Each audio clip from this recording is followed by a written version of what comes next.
데살로니가전서는 사도 바울이 데살로니가 교회에게 쓴 편지입니다. 지난주에 목사님께서 한번 데살로니가전서 읽기라는 제목으로 한번 쭉 풀어주셨죠. 어, 가장 중요했던 것 중에 하나가 바로 예수님의 그 재림에 대한 논의였습니다. 재림에 대한 이야기였습니다.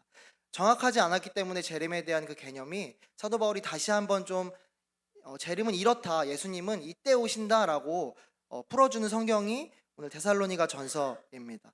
근데 그 재림에 대한 이야기를 하기 전에 있는 본문이 바로 오늘 본문입니다. 데살로니가 전서는 1장부터 5장까지 있습니다. 근데 1장부터 3장은 사도 바울의 그 안부와 너네한테 가고 싶다, 그리고 너네 잘하고 있다라는 칭찬과 권면 혹은 뭐 감사, 너네 참 대단하다라는 것으로 이루어져 있고요. 그리고 4장과 5장이 권면과 또 성장에 대한 도전, 뭐 이런 재림에 대한 이야기들이 쭉 적혀 있습니다. 그래서 오늘은 4장 1절부터 8절이죠. 근데 그 전에 3장의 마무리, 이 감사와 격려, 칭찬에 대한 마무리가 어떻게 되는지를 함께 읽어보시겠습니다. 우리 한 목소리로 함께 읽으실까요? 하나님 우리 아버지와 우리 주 예수는 우리 길을 너희에게로 갈 수 있게 하시오며 또 주께서 우리가 너희를 사랑함과 같이 너희도 피차간과 모든 사람에 대한 사랑이 더욱 많아 넘치게 하사 너희 마음을 굳건하게 하시고 우리 주 예수께서 그의 모든 성도와 함께 강림하실 때에 하나님 우리 아버지 앞에서 거룩함에 흠이 없게 하시기를 원하노라. 아멘. 1장부터 데살로니가 성도들에게 보고 싶다, 내가 너네한테로 다시 가고 싶다, 너네 잘하고 있다, 이런 칭찬들을 하고 나서 마지막 마무리로 축복의 기도, 또 본인의 간절함을 담은 기도로 마무리, 이게 3장을 마무리를 합니다. 그리고 마지막 13절에 이렇게 말하고 있습니다. 13절 한번 띄워주시겠어요? 네. 우리 아버지 앞에서 거룩함에 흠이 없게 하시기를 원하노라 라고 사도 바울이 고백하고 있습니다. 이 마무리에 이어서 시작되는 것이 우리 4장의 말씀입니다. 권면의 첫 번째 내용입니다. 우리 4장 3절부터 5절 제가 한번 읽어보겠습니다. 하나님의 뜻은 이것이니 너희의 거룩함이라. 거룩함에 대해서 또 이야기합니다. 그 거룩함이 무엇이냐면 곧 음란을 버리고 각각 거룩함과 존귀함으로 자기 아내 대할 줄을 알고 하나님을 모르는 이방인과 같이 세욕을 따르지 말고 라고 하고 있습니다. 거룩함에 대해 말하는데 음란을 따르지 말아라, 그리고 아내를 거룩하게 대해라, 이방과 같이 세욕을 쫓지 말아라 라고 이야기합니다. 지금 이 본문 읽으시면서 혹시 여기 앉으신 분들 중에 하나님이 이런 말씀도 하셔? 너무 새롭다, 너무 새로운데, 너무 새로운 비밀인데 라고 깨달으시는 분 혹시 계신가요? 아무도 없으시죠? 너무 당연한 이야기 중에 하나입니다. 거룩함을 이야기하면서 음란을 버리고 거룩함으로 존귀함으로 아내를 대하고 세욕을 따르지 말아라는 것은 사실 지극히 당연한 이야기입니다. 저는 오늘 수요예배 말씀 본문을 가지고 설교를 준비하면서 실은 조금 지루하더라고요. 너무 당연한 이야기들, 우리가 너무 잘 아는 이야기 때문에 내가 여기서 뭘 또 얘기할 수 있을까라는 생각들이 들었습니다. 하나님의 말씀을 이렇게 전하는 위치에 있는 저희 사역자들도 이렇게 설교를 준비하면서 어떨 때는 막 즐거울 때가 있어요. 준비하면서 즐겁습니다. 왜냐하면 하나님이 저에게 말씀해 주시는, 또 계시해 주시는 그 어떤 부분이 이전과는 다른 생각들 혹은 이전과는 다른 시선들을 줄 때 전혀 새롭게 다가오고, 또 이 말씀을 설교로 함께 나누었을 때 얼마나 기쁨이 될까라는 이 생각들 때문에 막 마음이 좋을 때가 있습니다. 근데 오늘 본문은 저에게 약간은 좀 가슴이 뛰지 않는데, 지루한데, 똑같은데 맨날, 이런 마음이 들었습니다. 사도 바울이 교회를 향해서 하는 권면들은 실은 굉장히 당연한 이야기입니다. 당시에 사도 바울 때만 적용되는 이야기도 아니고요, 지금 우리에게도 지극히 당연한 말씀입니다. 그런데 우리 여러분, 한 번만 좀 우리가 이 사도 바울이 전했을 당시에 데살로니가의 문화적인 배경과 상황에 대해서, 또 교인들의 삶에 대해서 한번 알아보시겠습니까? 제가 한번 설명해 드리겠습니다. 당시에 데살로니가 지역은 헬라 문화의 중심지였습니다. 어찌나 이 헬라 문화의 중심지였냐면은 당시에 아주 유명한 그리스 철학자가 이 데살로니가 지역의 바로 부근에서, 인근에서 태어났습니다. 여러분도 모두 다 들어보셨을 만한 철학자입니다. 바로 아리스토텔레스입니다. 이 사람이 여기 태어났을 정도로 그리고 유명해졌죠. 이 사람이 배웠던 거 어렸을 때부터 헬라 철학이었습니다. 그래서 굉장히 유명한 철학자가 되어서 지금도 아리스토텔레스라고 하면은 실은 모른다고 하면은 어떻게 모르지? 이렇게 할 정도로 유명한 철학자이죠. 또한 그 정도로 이 헬라 문화가 아주 창궐했던 곳이었기 때문에 중심지였기 때문에 신들도 이들이 따르는 신들은 다 헬라 문화 가운데 있는 신들이었습니다. 대표적으로 뭐 그리스 로마 신화의 신들이 대부분이었습니다. 그리스 로마 신화는 혹시 이렇게 한국말로 번역된 것들 만화에 나온 이야기 말고 이 원어적인 이야기 실제로 그리스 로마 신화에 어떻게 기록되어 있는지를 혹시 찾아보신 분이 있으신가요? 찾아보지 않으시길 권장합니다. 굉장히 무난하고 사실 봤을 때 즐겁지가 않아요. 사실 우리가 아는 것들은 뭐 헤라클레스가 뭐 메두사랑 싸워서 이겼다 뭐 이런 이야기들 있잖아요. 누가 이기고 뭐 어디 뭐 죽음에서 뭐 다시 살아나고 이런 이야기들 아니라 이런 이야기들은 부수적인 이야기들이고요. 그 이야기의 중심 내용들은 신들과 신들의 어떤 그런 성적인 관계들 이런 이야기들이 거의 67%를 차지하고 사실 되게 읽었을 때 불쾌한 이야기들이 많습니다. 막 엄마와 아들 막 남매끼리도 아주 당연한 짓이 신들의 이야기이죠. 그리고 또 하늘에서 신이 사람들을 지켜보다가 마음에 들어 하면은 그 사람과 내려가서 관계를 맺습니다. 그리고 자녀들도 낳죠. 그 자녀들 중에 대표적인 그 어떤 사람 자녀들의 한 명이 대표적으로 헤라클레스죠. 반신 또 반은 인간인 이렇게 그런 어떤 신 반신 반신이라고 말하는 제우스 다들 들어보셨죠? 바람둥이라고 말하는 이 제우스는 그리스 로마 신화의 그 원 경전에서 무려 59명의 신 혹은 인간과 관계를 맺고 혼인 관계에 가집니다. 그리고 자녀들은 100명이 넘습니다. 제우스가 이렇게 좀 유명해서 그렇지 다른 신들도 뭐 다를 건 없습니다. 거의 다 이렇습니다. 뭐 여하튼 당시에는 이런 이야기가 그러니까 그리스 로마 신화 뭐 아테네를 숭배하고 제우스를 숭배한 이들에게는 진리였던 거예요. 여러분 성경 읽으시면서 이거는 옛날 얘기네 라고 읽으십니까? 그렇지 않죠. 우리가 믿음으로 모세가 지팡이를 들고 밤새도록 있을 때 바다가 갈라진 것 여러분 그 옛날 이야기로 뭐 신화로 믿으십니까? 아니죠. 우리에게 진리로 믿죠.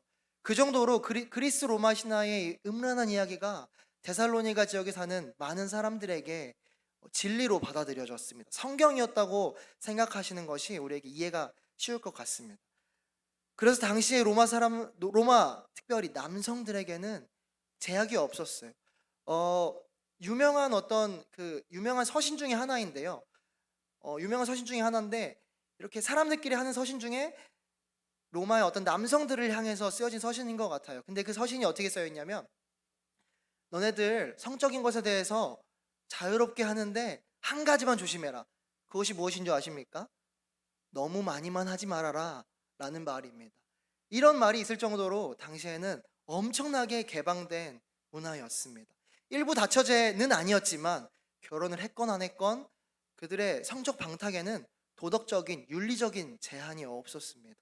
돈 많고 부유하고 귀족들만 그런 것을 누렸던 것이 아니라요. 모든 사람들, 모든 남성들이 그렇게 했습니다. 한 가지 안타까운 것은 당시에 여자들에게는 순종적인 모습을 바랐다는 것이죠. 남편이 어찌하고 다니든 가정을 지키고 또 그 남편에게 순종적으로 가정을 지키고 아이를 키워내면은 좋은 아내라고 불렸습니다. 굉장히 불합리한 사회였죠. 여기 앉아 계신 분들 거의 대부분 여성분들이신데 불합리함에 분노가 일어나시는 것이 당연할 것입니다. 그러니까 이런 문화 가운데 있던 데살로니가 교인들이었습니다. 예수를 믿었다고 이 사람들의 삶이 순식간에 변했을까요? 그렇지 않았을 것입니다. 어떻게 알 수 있냐면 우리들을 보면 알 수 있죠. 예수를 믿었지만 우리의 삶에서 예수를 따르지 않는 얼마나 많은 모습들이 있습니까? 얼마나 연약한 모습들이 있습니까? 이랬을 것입니다. 예수님을 믿었지만 나의 온전한 구도로 믿기 시작했지만 그들의 이미 누리고 있던 그 문화에서 당연하게 여겨졌던 그 문화에서 아무런 도덕적으로 윤리적으로 제한이 없던 그 문화 가운데에서 벗어나기란 돌이키기란 쉽지 않았습니다. 그런 데살로니가 교인들에게 바울이 편지합니다. 너네가 너무 잘하고 있다. 믿음을 지키는 거 너무 대단하다. 근데 4장부터 말하는 것이죠. 근데 너를 향한 하나님의 뜻은 이런 것이야. 거룩해라. 근데 그 거룩이 무엇이냐면 음란을 버려라. 세욕을 버리고 너희 안에 그 한 명에게만 거룩하고 존귀하게 대해라 라는 것입니다. 저는 오늘 이 바울의 첫 번째 권면을 보면서 표면적으로는 음란에 대한 것을 말합니다. 세욕에 대한 것을 말합니다. 근데 그 1차원적인 이야기를 하고 싶은 것이 아니라 그 너머에 있는 그 문화와 싸우는 그 믿음의 싸움에 대해서 함께 이야기하기 원합니다. 당시의 문화는 성적인 부분에 굉장히 열려 있고 당연하게 해도 되는 문화였습니다. 문제가 전혀 되지 않았습니다. 근데 바울이 말합니다. 음란하지 말아라, 세욕을 버려라 라고 말하는 것은 당시의 그 문화와 정반대로 살아라 라고 도전하는 것입니다. 세상이 당연하게 야, 괜찮아, 뭐 어때, 나도 그렇게 살고 얘도 그렇게 살고 너도 그렇게 살아도 돼. 너 교회 다녀? 근데 너도 그렇게 살아도 아무 문제 되지 않아. 문화적으로, 윤리적으로, 도덕적으로 아무도 뭐라고 하지 않아 라는 그 문화에서 바울이 도전하는 것입니다. 그렇게 살지 말아라. 그리스도인들은 음란을 버리고 세욕을 버려라라고 말하는 것입니다. 지금 2023년 대한민국 우리의 삶에서도 여전히 이런 세상에서 말하는 문화들이 있습니다. 성적인 것 뭐 말할 것 없고요. 음란한 그 성적인 문화들 말할 것 없습니다. 그리고 만몬의 그 정신들, 돈에 대해서 일해야 한다. 더 많이 벌어라. 돈이 최고다. 돈만이 너의 삶을 좌지우지한다. 라는 얘기들. 권력에 대해서, 위치에 대해서, 명예에 대해서, 또 어떤 부정부패에 대해서 당연하게 야, 이 정도는 누구나 해. 라는 이런 문화들이 우리 가운데도 만연합니다. 말씀에 비추어 보았을 때 말씀이 말하는 가치들과 상반되는 것이 너무 많을 것입니다. 어쩌면 이 자리에 앉아있는 우리들도 이미 그 열차에, 그 문화의 열차에 탑승했는지는 모르겠습니다. 말씀에서는 아니라고 하지만 다들 이렇게 하는데 뭐 어때? 라는 마음으로, 혹은 나의 습관적인 삶으로 가고 있을지 모르겠습니다. 여러분 어떠십니까? 여러분의 삶을 돌아봤을 때 이 문화에 대해서 그냥 탑승해서 뭐 내가 신앙에 있지만 이 정도는 괜찮겠지, 이 정도는 다 해라는 마음으로 살고 계시지는 않습니까? 저에게 예전에 어떤 한 집사님 나눠주셨던 이야기입니다. 그 집사님은 저에게 이렇게 얘기하시더라고요. 제가 예수를 믿고 너무 하나님을 잘 따르고 있는데 저에게 어려운 것은 남 얘기를 하는 것입니다. 자신이 자신의 직장에서 누군가 불합리한 어떤 상사나 혹은 아주 일을 못하는 누군가 부하 직원이 있겠죠. 그 이야기들 할 때마다 주변에서 빵빵 터진다고 해요.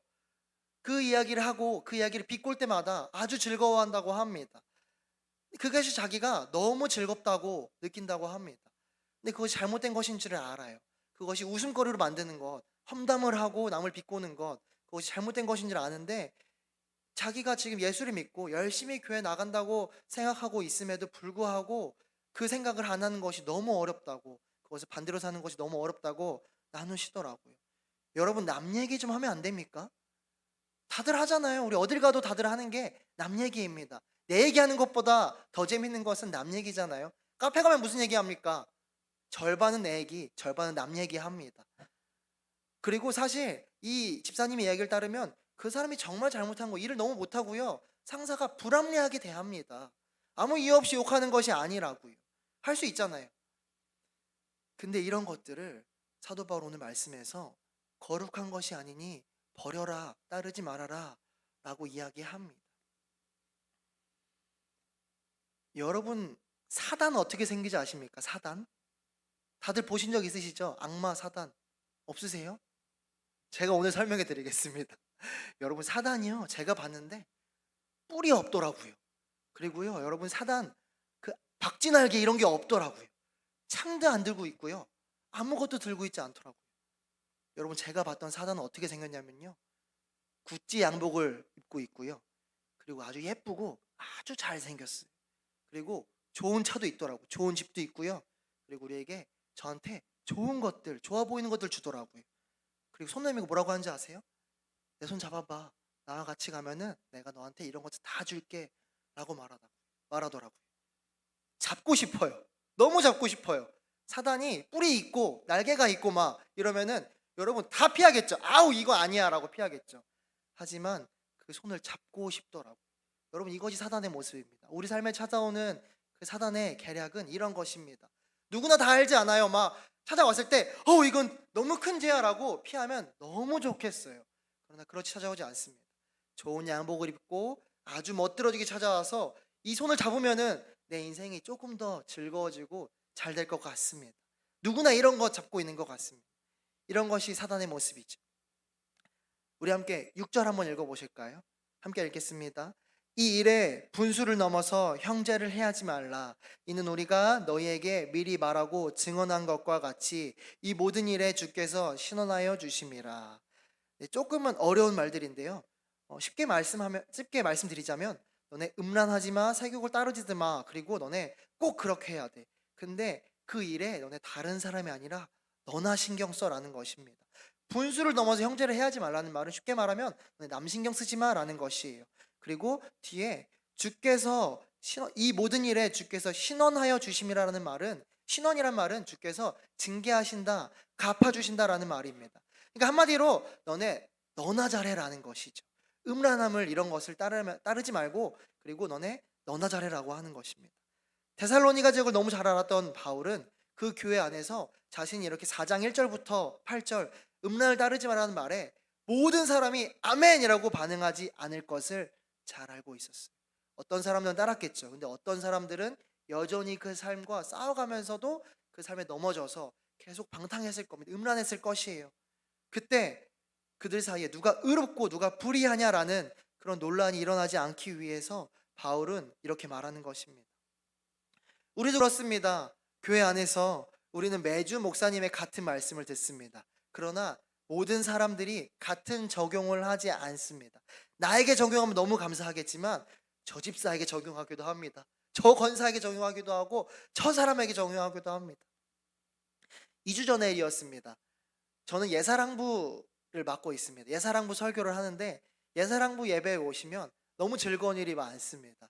그렇죠, 우리 선생님들 여기 두 분 다 앉아 계신데 너무 말씀을 하는 중에도 즐거운 일이 많습니다. 무엇이냐면 저는 항상 아이들 여러분 집중력이 한 30초 정도 됩니다.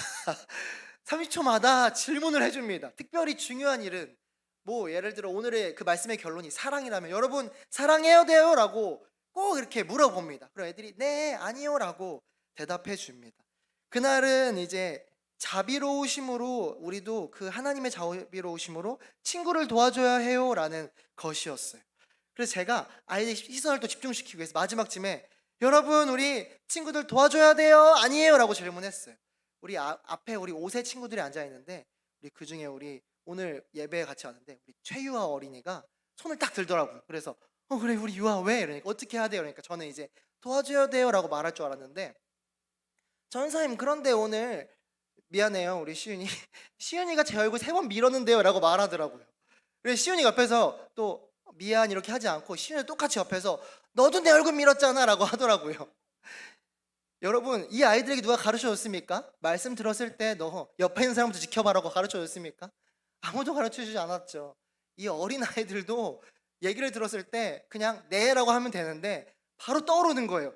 누가 나한테 이렇게 자비롭지 않게 행했는지가 떠오르는 거예요. 그래서 내 옆에 있는 친구가 나를 밀었던 것을 말합니다. 여러분 죄송하지만 나이 아무리 먹어도 똑같습니다. 네, 똑같습니다. 어른들이 된다고 싸우지 않나요? 다툼이 일어나지 않나요? 아니요. 더 심하게 다투기도 하는 게 우리들의 모습입니다. 사도 바울은 이런 인간의 본성을 잘 알았습니다. 그리고 데살로니가 교회 교인들에게 6절처럼 말하는 것이죠. 그리고 판단은 너네 음란하지 마, 세욕을 탐하지 마, 그리고 남들 보지 마. 판단은 주님이 하신다라고 이야기하는 것입니다. 우리 이제 마지막으로 7절, 8절 한 목소리로 함께 읽어보시겠습니다. 우리 같이 읽어보실까요? 하나님이 우리를 부르심은 부정하게 하심이 아니요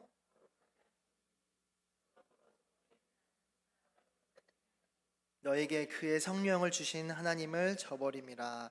아멘. 제가 설교 시작할 때 여러분에게 질문했었습니다. 여러분의 부르심은 무엇이냐고 질문했었습니다. 어떤 직업적인 것을 떠올리는 분도 계실 것이고 긴 문장으로 어떻게 누구를 도와주고 살리고 복음을 전하고 이렇게 설명할 수도 있었겠지요. 오늘 말씀 이렇게 말하고 있습니다. 7절에 하나님이 우리를 부르심은 부정하게 하심이 아니요 거룩하게 하심이니 라고 하고 있습니다. 하나님이 너희를 거룩하라고 부르셨다. 거룩하게 부르셨다라는 것입니다. 레위기 말씀입니다. 제가 읽겠습니다. 띄워주실까요? 나는 너희 하나님이 되려고 너희를 애굽 땅에서 인도하여 낸 여호와라. 내가 거룩하니 너희도 거룩할지어다. 아멘. 여러분, 이것은 하나님의 뜻입니다.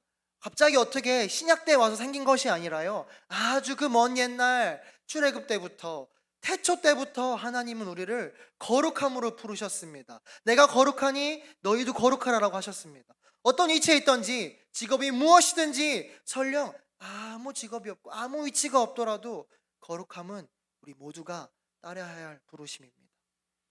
여러분, 거룩에 반대되는 개념은 부정함입니다. 부정함. 흔히 우리는 부정과 거룩, 선과 악, 좋은 일과 나쁜 일, 이렇게 이분법으로 나눕니다. 그런데 사실 성경에서는, 특별히 레위기에서는 이분법이 아니라 세 가지로 나눕니다.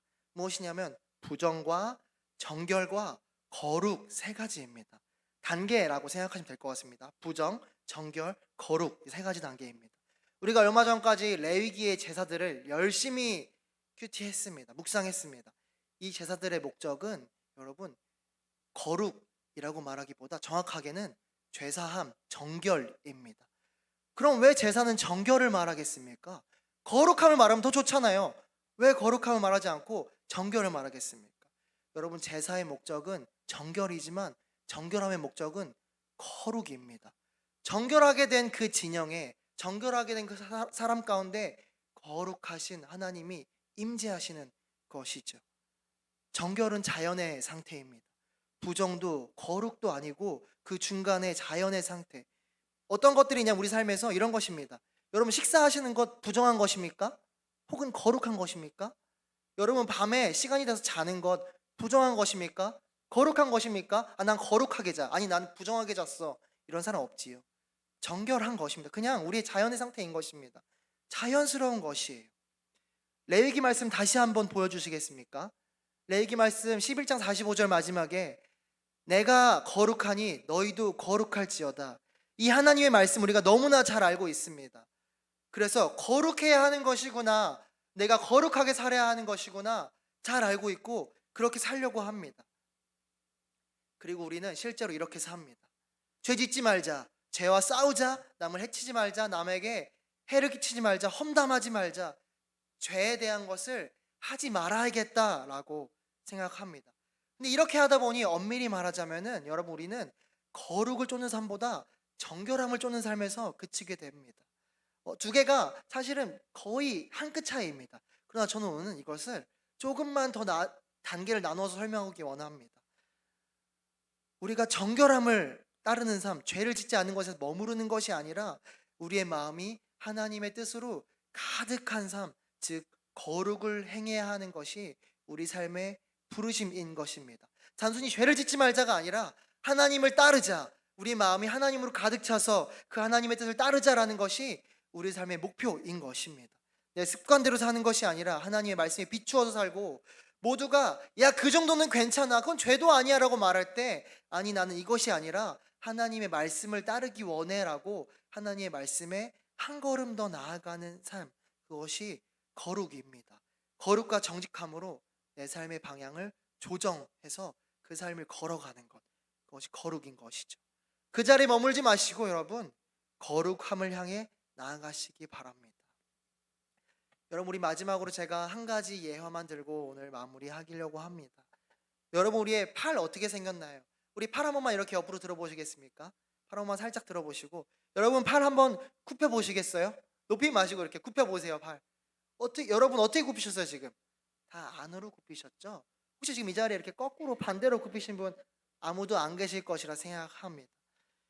여러분, 그럼 팔 왜 안쪽으로 왜 굽히셨어요? 왜 굽히라고 했는데 왜 이렇게 굽히지 않고 이렇게 굽히셨습니까? 당연한 이야기죠. 이렇게 생겨 먹었으니까, 우리 생겨 먹은 게, 창조된 게 이렇게 설계됐으니까 이렇게 굽혔습니다. 만약 이 팔을 우리가 태어난 대로가 아니라 한번 오늘은 내가 좀 뒤로 한번 굽혀볼까 해서 이런 데 대고 온 힘을 다해서 콱 누르면 굽혀지겠죠. 그전에는 우리가 한 번도 경험해보지 못했던 전혀 새로운 방향으로 팔을 굽히게 될 것입니다. 그리고 우리는 고통스럽겠죠. 여러분, 사실 우리는 굽힐 수 있습니다. 그런데 고통스러울 것이고 또 몇 달은 깁스를 하면서 이 팔이 나을 때까지 기다릴 것입니다. 여러분, 인간도 그렇습니다. 우리가 아무리 세상이 달라졌고 다른 문화가 들어왔다고 하더라도 인간의 부르심은 오늘 말씀에서 말하셨던 것처럼 거룩함입니다. 근데 우리가 부르심대로 살고 싶지 않아서 이렇게 자연스럽게 접혀야 되는 우리의 삶을 한번 반대로 접어본다면은 여러분, 뭔가 새롭고 이전에는 경험해보지 못하고 놀라울지는 몰라도 고통스러울 것이고 이후에 회복하려고 몇 달을 우리가 그 불편함 가운데 불편함을 감수해야 할 것입니다. 여러분, 우리가 그래서 우리가 부르신 그 삶, 하나님 우리를 거룩함으로 부르셨습니다. 이게 팔을 굽히는 것처럼 자연스럽게 우리가 이 부르신 삶, 거룩함을 따라 사는 우리가 되기를 간절히 원합니다. 우리 함께 주품에 찬양하시고 계속해서 기도하기 원합니다.